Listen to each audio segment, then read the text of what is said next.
Assalamualaikum warahmatullahi wabarakatuh. Kembali lagi teman-teman di channel ini kita akan membahas salah satu pokok bahasan yang menjadi kisi-kisi dari SKB Kesehatan 2019. Kisi-kisi ini dikeluarkan resmi oleh BKN gitu ya untuk membantu kita dalam mempersiapkan diri menghadapi pelaksanaan SKB Kesehatan di 2020 ini. Pokok bahasan yang kita bahas adalah terkait dengan imunisasi. Saya yakin teman-teman semua sudah familiar, sudah sering mendengar apa itu imunisasi. Bahkan mungkin kita bisa dikatakan 99% dari kita pernah mengalami imunisasi. Baik saat kita lahir dulu, saat kita balita, kemudian menginjak ke usia sekolah dasar, kemudian sampai ke usia dewasa pun kita akan mengenal imunisasi gitu ya. Teman-teman semua, imunisasi ini berasal dari kata imun dan juga isasi, di mana bisa kita artikan bahwa imbuhan tambahan sasi di sini adalah proses pembentukan, sehingga imunisasi ini bisa dikatakan proses pembentukan imun. Secara makna kata, imunisasi diartikan sebagai suatu cara untuk meningkatkan kekebalan seseorang terhadap suatu antigen, sehingga bila suatu saat ia terpajan dengan antigen yang sama, maka sudah terbentuk antibodi yang menghadang antigen. Sebelum jauh, kita kenal dulu konsep antibodi dan juga antigen. Jadi kalau antigen itu adalah paparan atau pajanan benda, bisa dikatakan paparan atau pajanan benda asing dari luar tubuh ke dalam tubuh. Dia bentuknya bisa dalam bentuk bakteri, virus, jamur gitu ya. Jadi bakteri, virus, fungi, protozoa dan lain-lain. Itu bisa dikatakan dalam arti kata sederhana adalah sebagai sebuah penyakit. Itu dikatakan sebagai sebuah antigen. Nah, dalam tubuh kita ada yang namanya sistem imun gitu. Sistem imun ini sangat luar biasa teman-teman. Jadi sistem imun ini akan membentuk sebuah antibodi atau sistem pertahanan. Fungsinya adalah untuk menahan antigen. Oke, sampai sana dulu. Jadi ada antibodi dan antigen. Imunisasi itu adalah suatu cara untuk meningkatkan kekebalan atau menciptakan kekebalan dalam tubuh kita dalam arti antibodi, sehingga pada saat antigen masuk dia sudah bisa menangkal antigen.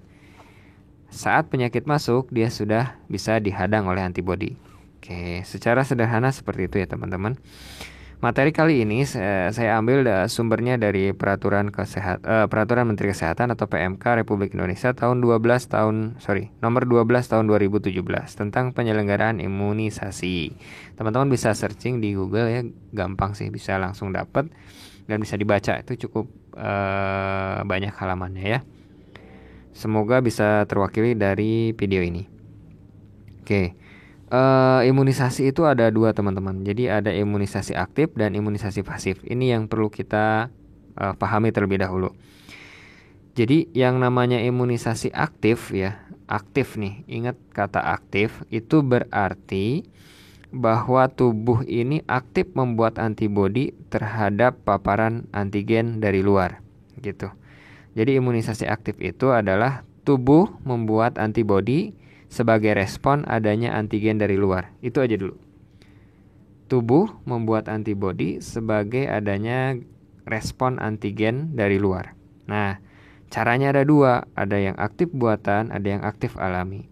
Kalau aktif alami itu gimana? Gampangnya aktif alami itu adalah kita tidak dikasih paparan dari luar, tidak disuntik vaksin, tidak sama sekali, tetapi kita langsung terserang penyakit.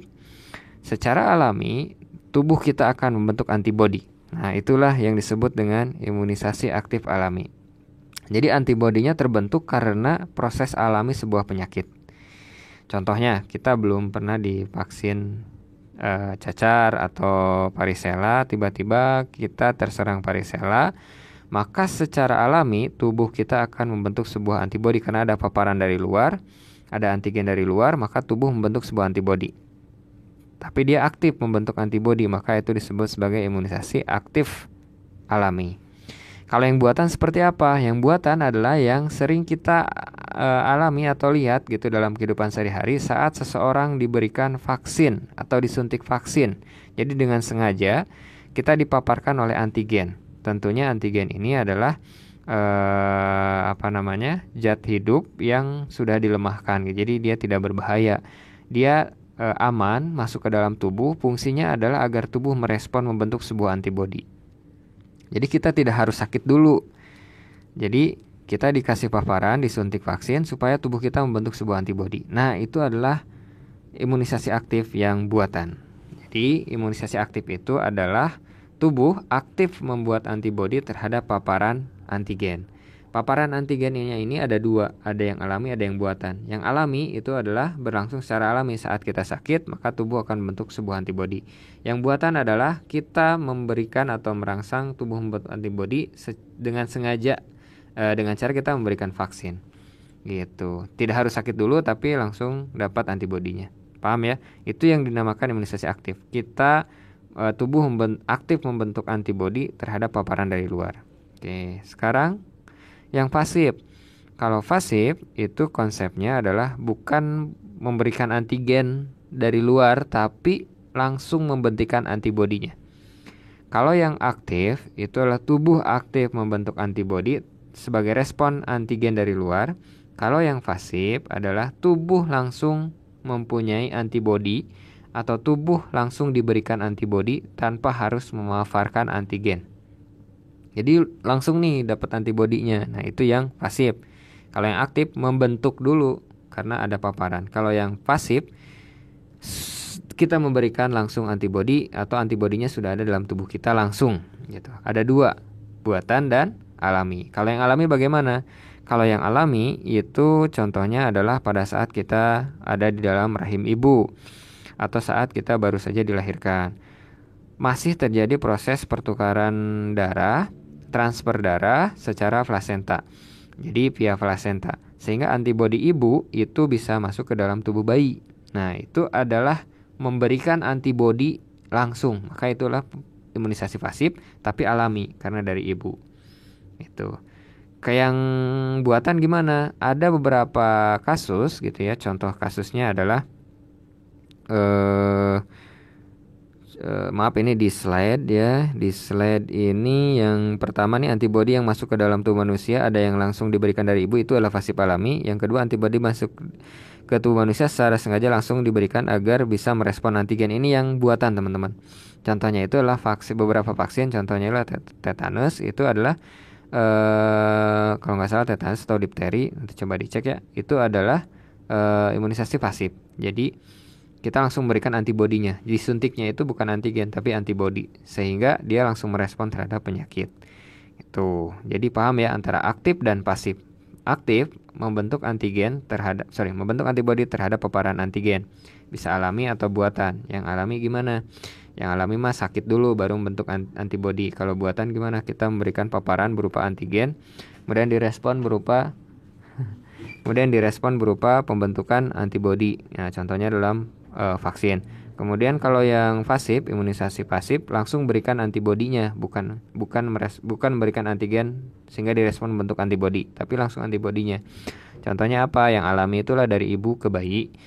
Kemudian yang buatan itu adalah jadi kita vaksin tapi dia antibodi langsung. Kemudian berdasarkan penyelenggaraannya atau ya berdasarkan penyelenggaraannya, imunisasi ini dibagi menjadi dua, yaitu imunisasi program dan imunisasi pilihan. Ini berdasarkan PMK nomor 12 2017. Imunisasi program itu yang gimana? Imunisasi yang diwajibkan oleh pemerintah. Kalau dulu itu ada imunisasi wajib ya, yang apa saya istilahnya lupa. Jadi kalau sekarang itu imunisasi program ini dibagi lagi imunisasi rutin, imunisasi khusus kalau nggak salah. Imunisasi rutin, khusus lanjutan dan khusus. Rutin itu ada dasar dan rutin itu ada dasar dan lanjutan. Nah, ini imunisasi program itu yang wajib aja oleh pemerintah. Sedangkan pilihan itu adalah imunisasi yang tidak wajib dan diberikan sesuai kebutuhan. Jadi contohnya MMR itu sebenarnya sesuai kebutuhan aja di kondisi-kondisi tertentu. Oke, kita lanjut. Jadi tadi program dan pilihan. Program yang wajib ya teman-teman ya. Nah, ini dia. Program itu dibagi 3 lagi. Ada rutin, kemudian tambahan dan khusus. Program dibagi 3, rutin, tambahan dan khusus. Kalau yang rutin itu ada 2, dasar dan lanjutan. Ini perlu dipahami ya. Jadi kalau imunisasi program yang wajib dari pemerintah itu ada yang rutin, kemudian tambahan dan khusus. Rutin itu dibagi 2, dasar dan lanjutan. Oke, yang dasar itulah diberikan pada bayi usia kurang dari 1 tahun. Itu dasar. yang ada kita sudah tahu tabelnya ya. Jadi ada pada bayi yang kurang dari 1 tahun, misalkan pada saat lahir sampai 24 jam itu adalah hepatitis B. Kemudian dari 1 bulan, 2 bulan, 3 bulan, 4 bulan, nah itu ya. Contohnya apa? Hepatitis B, polio, TBC, difteri, pertusis itu DPT ya. Kemudian HIV, campak. Lanjutan itu adalah untuk usia bayi kurang dari 2 tahun. Kemudian contohnya DPT, hepatitis B, HIV, campak. Anak usia sekolah, contohnya DPT. Dan wanita usia subur, contohnya adalah DPT ya, tetanus difteri. Ini caten, jadi kayak imunisasi sebelum pernikahan. Itu gambaran ya. Jadi program itu dibagi 3, rutin, tambahan, dan khusus. Yang rutin dibagi 2, dasar dan lanjutan. Dasar itu adalah kurang dari 1 tahun, lanjutan itu adalah di bawah 2 tahun, SD atau usia sekolah, dan juga dewasa. Sekarang imunisasi tambahan. Jadi kalau imunisasi tambahan itu imunisasi tertentu pada kelompok tertentu berdasarkan hasil kajian epidemiologis. Misalkan kajian epidemiologis di daerah suatu A terjadi KLB, misalkan KLB-nya itulah campak. Nah, maka kita lakukan imunisasi tambahan di sana, di luar program. Nah, itu imunisasi tambahan. Atau misalkan terjadi KLB yellow fever, atau misalkan KLB meningitis gitu ya. Nah, itu imunisasi khusus adalah imunisasi tertentu pada kondisi tertentu. Nah, ini nanti akan kita bahas. Jadi program ini ada rutin, tambahan, dan khusus. Apa aja yang perlu dipersiapkan untuk logistik imunisasi program? Itu ada vaksin ya, kemudian ADS, kemudian safety box ya, peralatan anafilaktik jelas karena bisa sewaktu-waktu terjadi shock anafilaktik ya, peralatan cold chain. Jadi box dingin ya, kemudian peralatan pendukung cold chain sama dokumentasi pencatatan pelayanan imunisasi. Ini jadwal imunisasi rutin dasar, ingat ya, yang rutin dasar. Yang program kan ada rutin, tambahan, dan khusus. Nah, kemudian yang rutin ini ada yang dasar dan lanjutan. Ini yang dasar. 0 sampai 24 jam itu adalah hepatitis B. Ingat-ingat, 0 sampai 24 jam hepatitis B. Bayi baru lahir kalau di rumah sakit, di puskesmas pasti langsung hepatitis B. Kemudian paling lambat hepatitis B ini adalah kurang dari 1 minggu. Jadi masih ada proses antara atau proses pengecualian. Kemudian pada saat usia 1 bulan itulah BCG dan polio 1. BCG polio 1 itu 1 bulan. 2 bulan itu adalah DPT HIV 1 polio 2. DPT HIV 1 polio 2. 3 bulan DPT HIV 2 polio 3. 4 bulan DPT HIB 3 polio 4, kemudian 9 bulan campak. Ini yang kurang dari 1 tahun. Nah, ini catatannya ya, untuk hepatitis B itu optimal pada bayi kurang dari 24 jam. Jadi harus langsung dikasih hepatitis B dengan didahului suntikan vitamin K ya, jelas ya, 2 sampai 3 jam sebelumnya. Khusus daerah dengan akses sulit, pemberian hepatitis B masih diperkenankan sampai kurang dari 7 hari. Jadi masih ada proses kelonggaran sampai kurang dari 7 hari. Bagusnya adalah 0 sampai 24 jam. Bayi lahir di institusi rumah sakit, klinik, dan bidan praktik swasta, imunisasi BCG dan polio 1 diberikan sebelum dipulangkan. Jadi BCG, polio 1 wajib diberikan sebelum dipulangkan. Kemudian BCG optimal diberikan sampai usia 2 bulan. Ada rentang sampai 2 bulan ya teman-teman ya. Jadi yang usia 1 bulan itu kan BCG sama polio 1. Ya, itu sebelum pulang langsung dikasih. Atau ada rentang sampai 2 bulan gitu. Bayi yang telah mendapatkan imunisasi dasar DPT HIB1, DPT HIB2, DPT HIB3 dengan jadwal yang terpas sebagai tabel 1 maka dinyatakan mempunyai status imunisasi T2. Itu status aja, imunisasi T2. IVV mulai diberikan secara nasional pada tahun 2016. Pada kondisi tertentu, semua jenis vaksin kecuali HB0 dapat diberikan sebelum bayi berusia 1 tahun. Jadi kan tadi itu vaksin program, kemudian rutin dasar itu adalah yang kurang dari 1 tahun. Bisa diberikan semua kecuali HB0. HB0 itu dia hepatitis B ya. Itu harus di awal. Jadi 0 sampai 24 jam. Kalau yang lain tuh boleh gitu. Nah, sekarang yang tadi kan rutin dasar, sekarang rutin lanjutan. Rutin lanjutan itu yang tadi kurang dari anak di bawah 2 tahun ya. Itu contohnya pada usia 18 bulan. Itu DPT, HEB, HIB. Jadi yang booster ya 12 bulan. Kemudian sama campak. 6 bulan dari campak dosis pertama. Ini ya pengulangan gitu. Kan tadi yang 9 bulan campak, 9 bulan campak ya. Nah, sekarang 6 bulan dari itu pengulangannya. Jadi intinya kalau yang rutin lanjutan itu adalah pengulangan dari imunisasi dasar yang kurang dari 1 tahun gitu. Kemudian imunisasi lanjutan pada baduta. Baduta itu bayi kurang dari 2 tahun dan campak dapat diberikan dalam rentang 18 sampai 24. Masih bisa. Baduta yang telah lengkap itu jadi T3. Jadi kalau yang tadi status imunisasi bayi yang lengkap di usia kurang dari 1 tahun itulah T1, T2. Kemudian baduta yang lengkap itu menjadi T3.